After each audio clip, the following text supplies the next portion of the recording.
Добро, јас По. со вас во се да се сложам, само не со тоа дека оваа комисија за која што вие велите дека посветено работи, дека ние од нивната така наречена посветеност имаме некакви резултати. Точно дека Италија и Шпанија беа пример во светот како луѓе умираа по ходниците на нивните болници, но тоа кај нив се случуваше кога кај нас бевме на почеток на кризата. 9 месеци после тоа, со сите тие фанфари дека сме подготвени, дека се е под контрола, дека нема да имаме повеќе од 2000 заразени, паднаа во вода. Кај нас сега се случува по ходници да ни умираат луѓе. И не сакам да кажувам приказни кои што навистина и преку мене лично прошле, за да не нарекувате некрофилија, како што реков, терминот е апсолутно погрешен, но умирачките кај нас се реалност. Дали знаете какви лични приказни имаат луѓе? Еве за во Гостивар конкретно да ви кажам. Крајот на јули месец ми се обрати една пријателка. 3 дена незиниот сопруг бил во лоша здравствена состојба, никаде не го примале затоа што немал направено тест за корона. 3 дена молеа за да некој ги прими да им направат тест. Човекот после 10 дена почина. Пред неколку дена почина уште еден гостиварец, кој што 20 дена лежеше на една од скопските клиники, примен како негативен на корона, 2 пати му е направена хируршка интервенција, после тоа во болницата воопшто не излезен од клиниката, излегува дека пациентот е позитивен. Но овие луѓе немаат време, немаат сили, немаат душа да си ја бараат правдата, затоа што се завиени во црно. И ВМРО ДПМН не е некрофилска партија. ВМРО ДПМН само укажува на тоа дека посветеноста на овие луѓе во оваа комисија не дава резултати.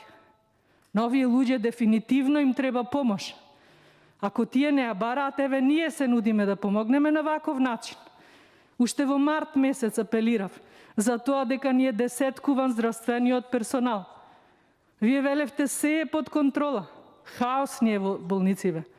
Че упатат некој надвор од Скопје до Скопје, никој никаде не го прима. Тоа не го зборувам јас, тоа секој дневни се овие животни приказни. Фала му на Господ што ги имаме социјалните мрежи, па побрзо доаѓаат до нас. Каде е суперхеројот? Уште тогаш велев, подобро ќе беше сега да стане суперхерој, од тоа што на почетокот го правевте суперхерој, за сега нигде да го нема. Нивната посветеност не дава резултати. Тоа е фактот, тоа е проблемот. Причините или нека ги кажат, или нека се откажат, или нека побараат помош.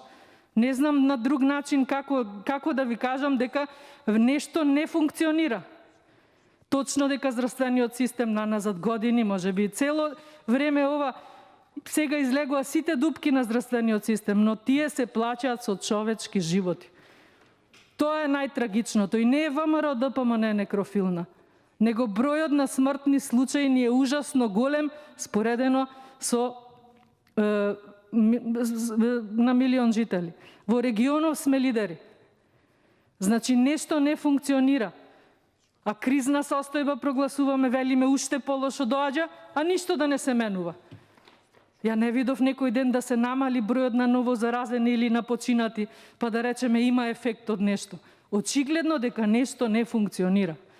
Дајте да си помогнеме. Сите сме засегнати со тоа. Апсолутно сите.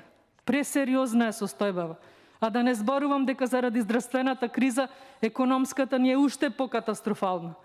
Па не ќе знаеме за некој месец дали луѓе повеќе ќе ни умираат од корона или од тоа што ќе немаат пари да се прехранат. Бесплатно болничко лекување некој овде во оваа сала ветуваше. За сите. Дали знаете овие семејства на кои што им се починати, членови од нивните семејства, дали имаат пари да си ги платат трошоците направени? И не е ВМРО ДПМН некрофилна, туку ВМРО ДПМН е партија која што е загрижена за навистина пресериозна состојба, за која што за жал одговорноста е ваша, бидејќи вие сте власт во држава. Благодарам.